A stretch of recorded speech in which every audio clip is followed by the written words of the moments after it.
Hi, my name is Jim Pikarski, and I teach meditation and give Dharma talks here in Venice, Florida at the Blue Lotus Meditation Center. Today I would like to talk about managing and eliminating disturbing emotions. Um, Emotions are very complex, and they're very difficult for us to deal with. A lot of times it takes a lifetime to be able to manage our emotions appropriately.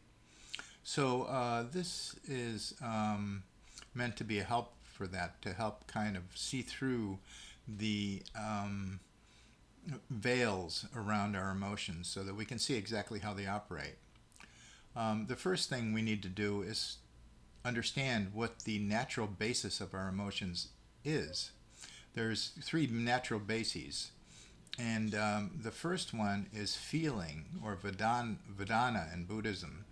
Feeling basically is positive feelings, negative feelings, and neutral feelings. Mostly, we have um, neutral feelings about things, but we have positive and negative feelings too. These are just responses to experience. So we have food we like. If you see the innocence of an infant, you will just feel pleasure looking at them. When we witness violence, we will feel it as an unpleasant sensation. So it's a direct response to our experience. The second one, a basis of our emotions, is fight or flight.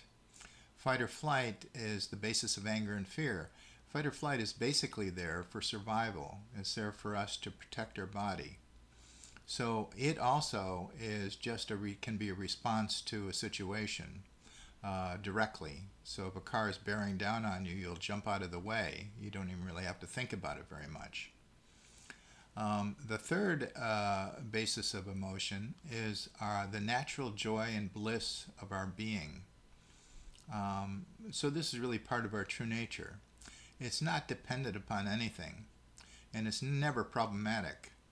The problem with the natural bliss of our being, which includes love and compassion, is that it can be obscured. It can be somewhat more subtle than the drama of other types of experiences, so it can be obscured. And so um, these traits also are different, and then they don't really come and go. It's not like an emotion comes and then it goes. These just radiate. They're kind of like the sun. The sun is always radiating. It's always radiating warmth, and it's always radiating light. And it radiates whether there are clouds in the sky and you can't see it, or whether the sky is blue and you can see the sun. So these are the three natural basis of our emotions. If they're allowed to just operate on their own, they don't create any suffering for ourselves. They may at times create pain because unpleasant emotions can be painful. Unpleasant feelings can be painful. Um, the other thing about the first two is that they're time limited. So even a negative emotion or a positive emotion, whether it comes from a feeling of positivity or negativity, or a fight or flight reaction, is very time limited. The fear comes and goes. Once the car passes, we're no longer afraid. Um, the problem with disturbed emotions are perversions, particularly of feeling or fight or flight. The bliss and love of our true nature is covered over by these disturbed emotions. So these disturbed emotions are very dramatic, and when they're happening, they cover over our true nature. Um, they also stem from the conditioned mind. So they're emotional reactions to our views, our thoughts, and beliefs rather than to actual experience. So the thing about our feelings can respond to actual events or our thoughts about things.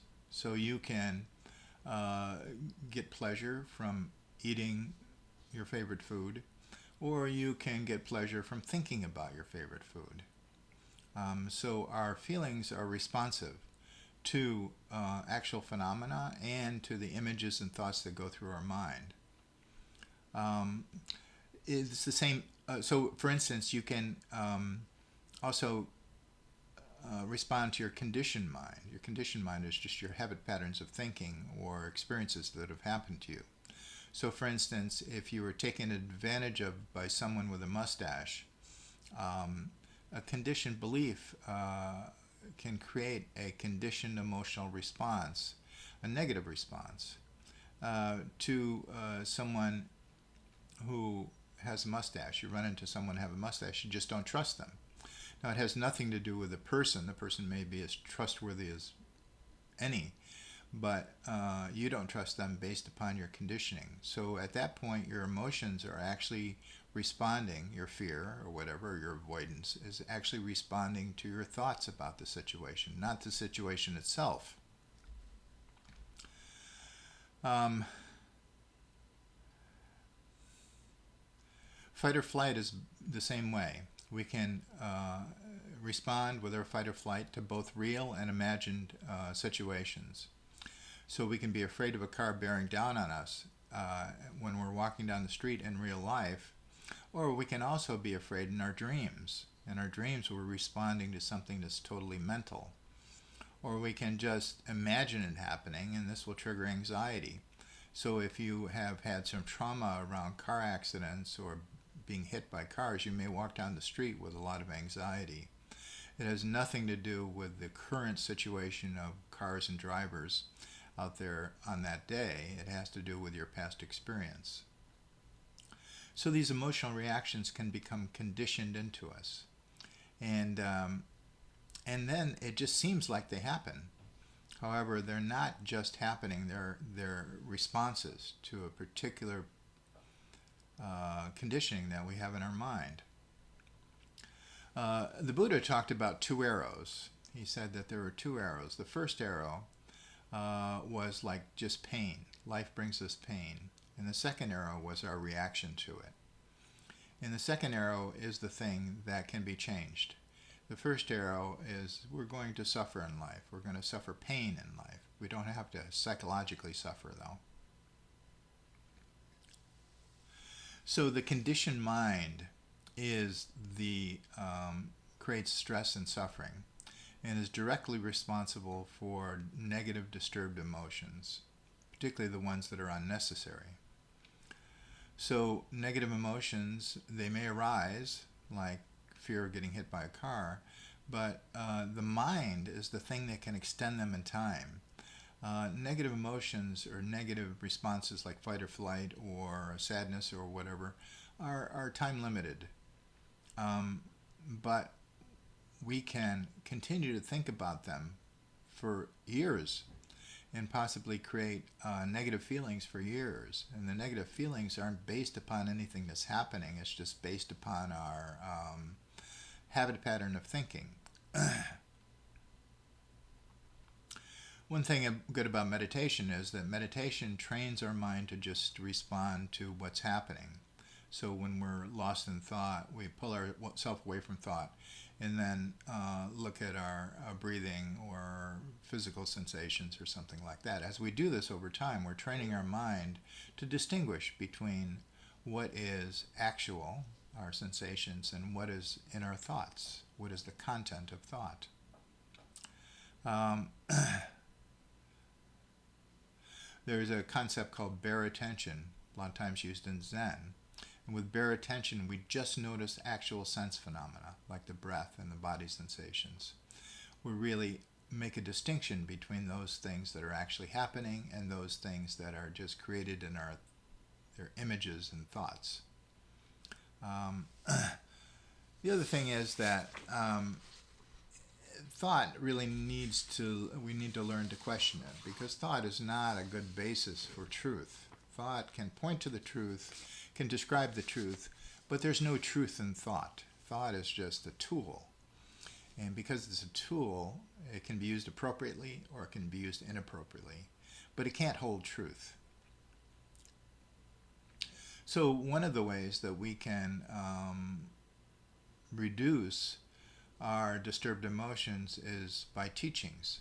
Now, teachings, what they do is they overcome our negative views of things. So we can start seeing things as they actually are. So we can get rid of some of our mistaken notions about life. And as we get rid of some of the mistaken notions about life, then we're less prone to responding with negative emotions to mistaken thoughts that go through our mind. The false self, which is part of the conditioned mind, is the center of our most difficult emotions. So if we have extreme disturbed emotions, it's pretty guaranteed that the false self is involved in that. So, say if a negative thing occurs, we may feel shame or somehow punished. The negative associations, the negative sensations that we experience become sources of shame and fear and anger, not because they're inherently shameful. It's just they go against our self-image. Like, what's wrong with me? I deserve better. We can have all kinds of, this can trigger a whole set of beliefs that create more negative emotions.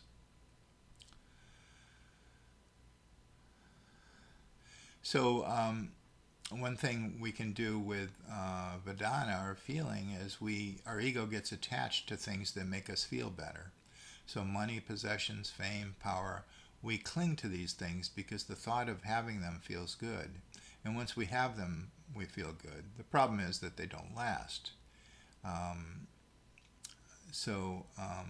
Then we have to create something else that we want. With ego, the instincts of fight or flight get involved. We protect our bodies through fight or flight, which is natural. But also we can protect our egos through fight or flight.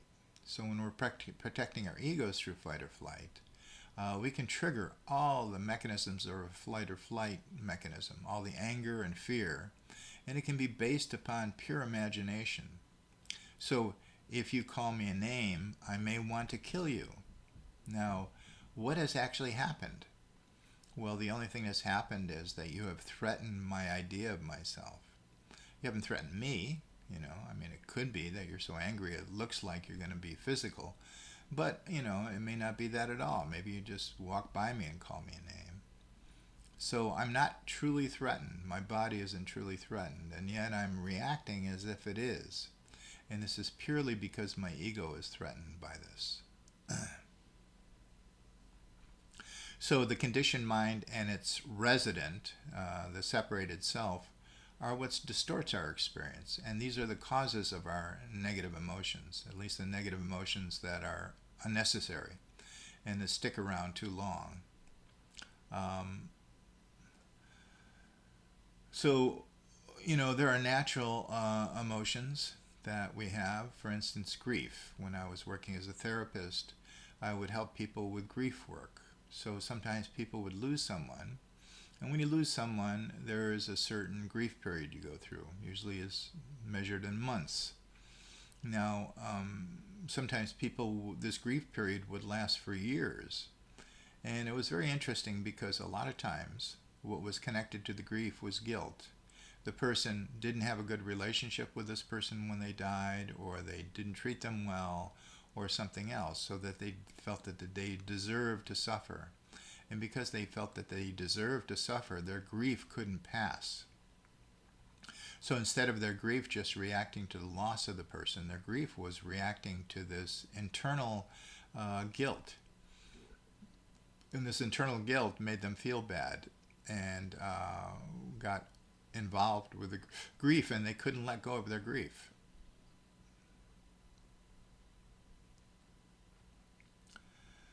So, the thing about feelings is that they can respond to our thoughts, pleasant, unpleasant, or neutral. The thing is that fight or flight can respond to our thoughts. They can respond to reality or our thoughts. So it's not a problem if they're responding to our thoughts and the thoughts are true.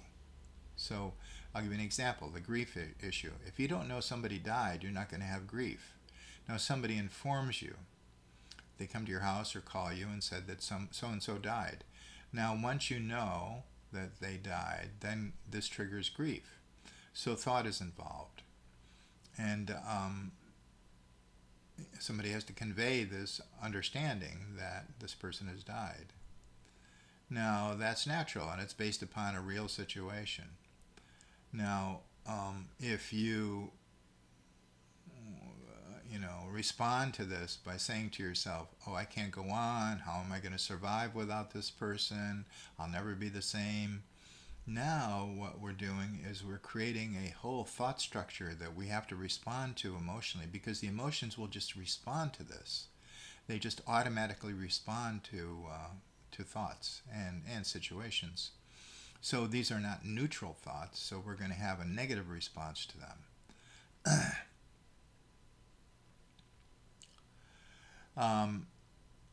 If without our thoughts getting involved, we would just respond to basic fight or flight situations. But because our thoughts get involved, we can worry.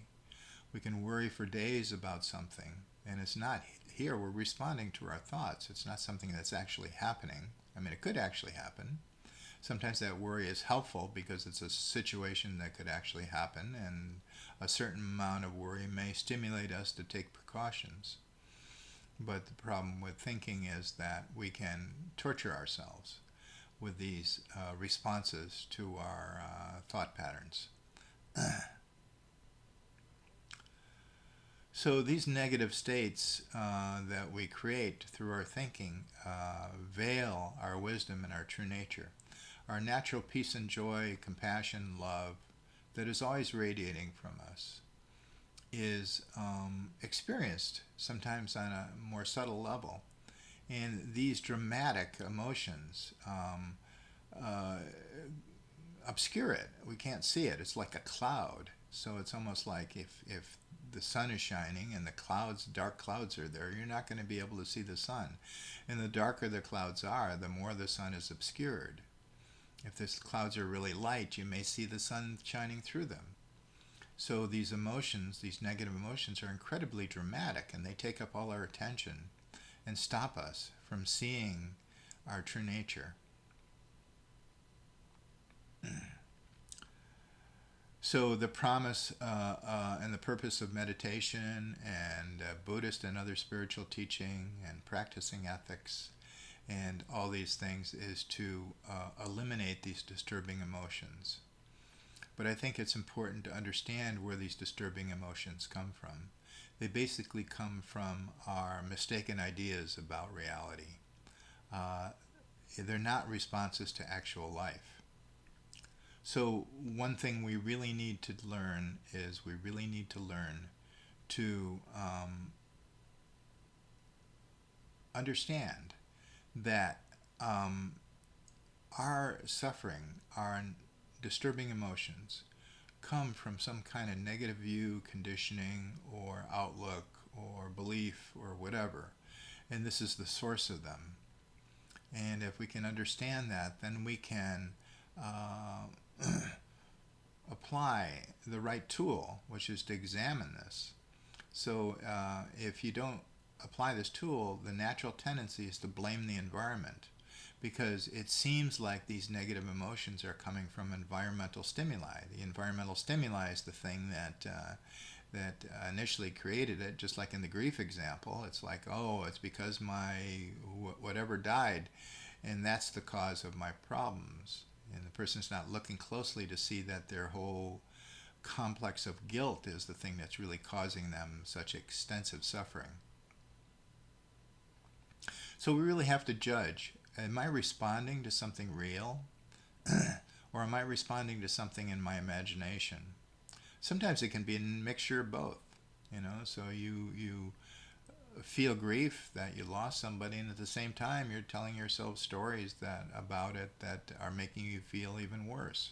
So sometimes there's a mixture of it. Another thing we really need to do is we really need to understand that negative emotions are opportunities. They're opportunities because we have a lot of conditioned stuff in our minds. And this conditioned stuff is basically latent. It isn't being triggered by anything. So when it is triggered, we have a wonderful opportunity to be able to work on ourselves, a wonderful opportunity to see what this conditioned stuff is, because it's rising right to the surface. And because it's rising right to the surface, if we can deal with it, we can transform ourselves much more quickly than if we just ignore this stuff. It may take lifetimes to transform this stuff. But if you really take an attitude of, I really want to be aware of it and I want to use these situations for the opportunity to transform myself, then you have an intention, and that intention hopefully will keep you awake. It will keep you awake so that when you're in these situations, instead of just going into self-blame or blaming others, you'll go, hey, this is an opportunity. What can I see here about myself? What am I thinking? How is my view affecting this situation? A lot of times that's what I say to myself. How is my view responsible for my negative feeling right now, my negative emotion? If my view is in line with reality, then I'm just having a negative feeling and no problem, and it'll pass. If my view is not in line with reality, then I'm really creating unnecessary suffering for myself. So I really want to be able to tell the difference. Some people get addicted to the drama of their negative emotions. And because they become addicted to the drama of their negative emotions, they, it's very hard for them to let go. It's almost like if they're not experiencing intense emotions about something, they feel like they're dead inside. They're not really, a lot of times these people are not that in touch with their true nature. They're not in touch with, the quality of peace and joy inside of themselves. So when they're not experiencing the drama of their emotions, they feel kind of bored. And so, it's just something to look at. The last thing I want to say about emotions is that they're complex because they're made up of a number of things. They're made up of feelings, they're made up of fight or flight, they're made up of the natural bliss of our true nature. They're also made up of all kinds of thoughts, of bodily sensations, all kinds of things. So it's very hard because sometimes people get a part of it. They realize that it's important not to repress their emotions. They get that part, so they really get in touch with their emotions, but they don't really understand that they need to question the basis of the emotion. Is it based upon truth, or is it based upon some fantasy or imagination? So these people can be highly emotional people, and it's very hard for them to get out of these emotions. Other people go to the other extreme. They see that a lot of their emotions are due to their incorrect beliefs or their faulty beliefs. And they see that, and then they feel like they don't want to act on these things, and the only way they can not do that is to push themselves away from their emotions. So they become not in touch with their emotions. So it's really a balance between the two. You really have to embrace your emotions fully and take responsibility for them, and to be able to see and explore how your conditioned mind is, if it's involved with the emotion, or is your emotion just a natural response to reality. Very complex, but and I give a lot of information in this, so you may have to go through it a few times to just kind of understand these elements. My experience is, but I'm the type of person that kind of needs to understand everything, is that the more elements I understand about this, then the easier it is for me to manage the incredible challenging world of emotion. So good luck to you all, and thanks for listening.